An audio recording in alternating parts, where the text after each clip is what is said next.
knowing that time since major overhaul drives a lot of decisions about, do we do a repair to the engine at that point? Or does it need to be fully overhauled because the cylinders are worn out? We know the camshaft lifters are worn out. Not having that information current, meaning knowing the total time since new and the time since major overhaul, can lead to added expenses for the owner. I'm John. I'm Jeff. And this is Keep Those Props Turning.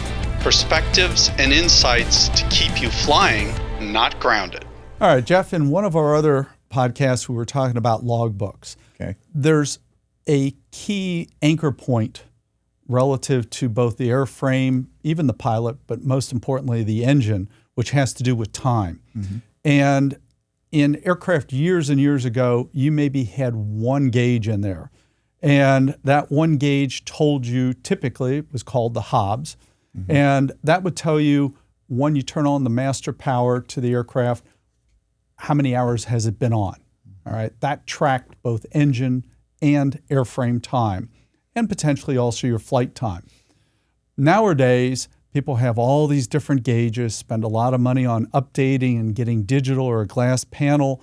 But the reality is there's really two fundamental gauges potentially in an aircraft. One is the Hobbs time and the other is the Tach. Correct. And the Hobbs time is really from the time you turn on the master switch. The Tach time is driven off of when is the engine running, the tachometer, as you mentioned earlier to me. It's really driven off of either oil pressure or RPM, and it's driven around the engine running, functioning, being Correct. Turned on. And I see very often that mechanics and owners and others that are making entries flip-flop back and forth between them, and they get confused. And if you only have a Hobbs in your aircraft, that's what you use for everything. If you've got a Tach gauge, a tachometer, then you're using that for the engine time, the time that the engine has been running, which becomes critical towards maintenance. It becomes critical towards when do I need an overhaul or repair to the engine. And it's really the gauge of the use of the engine versus the Hobbs, which is the use of the aircraft itself. I see people worrying about 2 decimal places, 3 decimal places out just because it's on the gauge. Reality is hours and tenths of an hour are really all you need to note and keep track of. I don't know whether people get messed up with math, but it's pretty straightforward. Right. And every entry that goes in, particularly for the engine or the airframe, needs to have some footing based on the date and the time. And again, if it's the engine, use the Tach time. If you don't have a tachometer or it's not functioning, then go ahead and use the Hobbs time and notate that. Yeah, that's correct. We see two forms of noting time, and in a lot of cases they become interchangeable depending on who's running the plane. I've seen planes with only a Hobbs meter, but technically a Hobbs meter is not required in an aircraft. A Tach is, and like you said, a tachometer is indicative of how much the engine is being used and worn. So you use the tachometer for maintenance purposes. The Hobbs meter is mainly for timing, mostly for pilots, how much time they've got. And that runs off of one of 2 systems normally. Either when you turn the master on, it's electric. Otherwise, it's pressure-driven. It senses oil pressure, and so it starts running then. There's a sensor switch that, powers it up electrically then once the engine's running, because you have to have the engine running for oil pressure. But for most cases, like with flight schools, for instance, the Hobbs meter is what they use for billing the aircraft and the pilot time. The tachometer is what they use for maintenance, when maintenance is required, and how much time is on the engine. But again, I've seen multiple cases where all they have is a Hobbs meter, and that's all you've got to use. So But use one stick with it if you have it. Don't make them interchangeable. Don't flip-flop back and forth and confuse yourself and everybody else. It's particularly important when, there's ADs, mandatory service bulletins, that are driven off of time. Correct. And when you make these entries, I'll have people that'll put down changed oil filter, they put a date, there's no time associated with it. Yeah, and that you need that to be able to gauge what has to be done to the aircraft and the engine. That's right. The best documentation, if you have both, is put both Hobbs and Tach down, because Hobbs meters are really just cheap little timers. They break a lot. And problems I have is when you get into a plane, you look at the time, okay, the Tach's changed after 3 or 4 months when they change oil, but the Hobbs is frozen. And you make a comment, did you know your Hobbs meter's not working? No. So anyways, it's best to, if you've got any information you've got, if it's Hobbs and Tach, note them both in the logbook and on, if you change your oil, on the oil filter, put the date and the Tach and the Hobbs, whatever you have. Right. That way you've got a baseline, you know when you last changed it. Because things do break. And like I said, typically Hobbs meters break more often than a tachometer. But when one breaks, at least you know where you're at based on the other.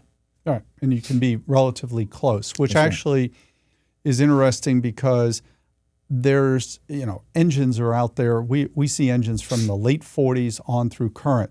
And it doesn't seem to matter whether they're 5 years old or 50 or 70 years old.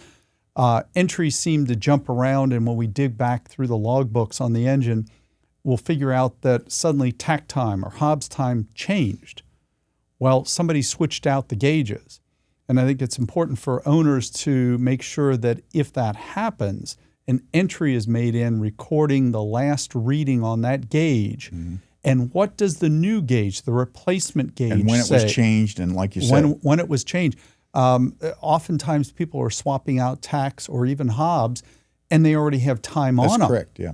So this is where the confusion comes, and there should be a clear footnote, a clear entry in there saying removed Hobbs with X time on there. That's right. Replaced with Hobbs that had 0 hours on it, or maybe it had 10,000. It doesn't matter what it is, but it needs to have a clear entry in there, and then a subsequent entry that states new Hobbs time is X, meaning we're comparing the old and the new, and we can identify where we're at going forward. That's right. It makes it a lot easier for mechanics, that's for sure, because I spend a lot of time sometimes going back through records just trying to find out exactly how many hours have accumulated because of that fact. Right. Somebody changes something, and all of a sudden, why is the Hobbs meter reading lower than it was 2 years ago? Well, and it's important too, so as to not waste your time, but also the owners aren't having to pay you to try and figure that out. Exactly. And it also increases the value of the aircraft, if you will, because now there's a history that people can follow and have trust in. Yeah, again, it's another red flag when you're looking at a plane in a pre-buy going, well, wait a minute, the numbers don't follow here. Then you spend more time trying to figure it out, if you can figure it out at all. But then you've got to go to the potential buyer and say, there's a problem here with the times. I don't know what happened here. And of course, the owner, I don't know. So, well, and if that does happen, a lot of times we'll see where it's happened 10, 15, 20 years ago. It's important to know that you can't just say, well, this is what the number is. If you're not sure, if you can't foot it, if you can't substantiate it based on the entries that are in there, then estimated needs to be marked after it. EST, estimated, whatever, and that needs to be carried forward because it indicates that going forward, we can accrue time and track it, but we're not sure on how far back it is accurate. That's right. So estimated becomes very critical. If you have an aircraft, like you mentioned, Hobbs meter's completely out, owner didn't realize it wasn't even working, didn't pay attention, then it also drives the potential for marking unknown. All right. We don't know what has been put on that engine since the last entry that we believe and the current situation. So now you establish a new baseline going forward for time. That's right. And any subsequent review of that logbook, you can see right where, okay, somebody noted they don't know what the actual time is and they've estimated, and you've got, at least you've saved yourself some time looking it up. Yeah, you're absolutely correct. So when we get engines in for repairs, one of the things that we need to have from the mechanic, from the owner, is time since major overhaul. Mm-hmm. And this becomes confusing for people because they'll go, well, this is a first run engine. Okay, time since major overhaul is the same as time since new for them. Right. But in many cases, the engine has been overhauled previously. Going back to that prior overhaul, whoever did that should have entered in 0 time since major overhaul as an entry. Mm-hmm. The secondary entry that they have is total time since new, TTSN or TSN, time since new. And that's critical to talk about how many hours are theoretically on the engine since it was originally badged, the data tag was put on it by the factory. So whether it be Lycoming or Continental, they built an engine assembly, all new parts, everything was brand new in it, and they created the data tag. That data tag has a lot of critical information on it, but one of those elements is the serial number. That serial number is specific to that data tag. And from the time that engine leaves the factory and goes into its first aircraft, it's now accruing time, if you will, total time since new, on that data tag and serial number. Mm-hmm. Now, the reality is, that engine could be completely redone, all new case, crank, everything, but that same data tag goes back on there. Well, guess what? The total time since new carries forward irregardless. Mm-hmm. And the most critical thing is that time since major overhaul, knowing that, because again, both manufacturers, Continental and Lycoming, put forth 12 years is the recommended interval for overhauls, or so many hours. Mm-hmm. Now, those hours are developed by engineers and are based in, best practices that they've come up with. Doesn't mean you can't go beyond that if the engine is airworthy, the airframe is airworthy. Right. But you also see people that barely make it to 1,000 hours. Mm-hmm. All right. That time in between there talks very highly about how the aircraft was flown, how it was maintained, and its condition. And knowing that time since major overhaul drives a lot of decisions about, do we do a repair to the engine at that point? Mm-hmm. Or does it need to be fully overhauled because the cylinders are worn out? We know the camshaft lifters are worn out. Not having that information current, meaning knowing the total time since new and the time since major overhaul, can lead to added expenses for the owner. Right. And bad decisions about, do we need to really do full open heart surgery on the engine, or can we just take and remove a cylinder, replace a cylinder, or do some other corrective action on it? That's right. Yeah, and there's a lot of confusion sometimes in the general population about overhaul versus factory reman. Mm-hmm. And as you know, only a factory reman can 0 time an engine. When they do it, well, it's actually 0 timing the logbook. Yeah. The FAA's, FARs allow the engine manufacturer only to issue a data tag with a unique serial number. Right. That data tag is created by them, and on a remanufactured, what used to be called a 0 time engine, and they got into trouble for that, but now remanned engine with a 0 time logbook. That means that you lose all the history about the components that are in there. Many of them may be new. Others may be reused. That's right. They're within specification based on what the manufacturer says is acceptable. Mm-hmm. And they slap a new data tag on there. You pay a premium for that. Right. But effectively, it's an overhauled engine. That's right. That's right. It's not a new engine. It's verbiage, but it brings back the total time since new to 0, correct? Correct. So, yeah, I agree with you. But the one thing that I get questioned on is an overhauled engine. It's been overhauled a couple of times, and the total time since new number is obviously 4,000 hours, maybe more. And they're questioning that because they get confused with total time since new with time since major overhaul. And you have to go through and explain that, no, that's when it was overhauled. So, but the old number carries through unless it was a factory rebuild. Right. If it's a first run engine, your total time since new and your time since major overhaul are identical. The same. That's correct. Right? That's correct. But you need to go back, and if your serial number for a Lycoming engine is an RL dash something, that means it was a remanufactured engine. So yeah, your time since new might be very minimal, but the reality is that engine has components in it that are not new. It's not a new engine, meaning That's right. never been in an aircraft before.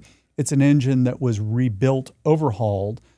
With Continental, they do it the opposite way. They put an R at the end of the serial number. So that indicates that it was a remanufactured engine. You got a logbook that had nothing, no history in there, and you started with 0 on that serial number. Right. So it's important for folks to understand that you're really basing decisions about repairs and overhauls on the time since major overhaul. Correct. Or if the engine was redone or was brand new, then it is that time since new because it's a first run engine. Right. I get people also asking the question, how many times can you overhaul an engine? In theory, it's unlimited. All right. Case, crank, connecting rods, many of the internal components have no life limit on them. And as long as they're inspected properly, they're of the proper dimensions and not affected by supersedures or ADs or compliance things, they can be reused over and over and over again. We have some engines that come through with 10, 15,000 hours on them. And there's still parts in there that were original parts. Others have been replaced multiple times. So I always tell people, don't be afraid that if an engine has been overhauled 3 times, 5 times, 7 times, you need to look at what work was performed, what was replaced. Heavens, the case, the crank may have all been completely replaced, either with new or recertified articles. So that doesn't limit you from going forward and flying the aircraft or even potentially overhauling it again and again down the road. That's right. It's not saying it's a bad engine. If it's been inspected properly, it's as good as anything. So it's just a matter of time since major overhaul, which means time since it's been inspected and torn apart. Parts need to be replaced. They are. Otherwise, they're perfectly good to go. Move forward. That's right.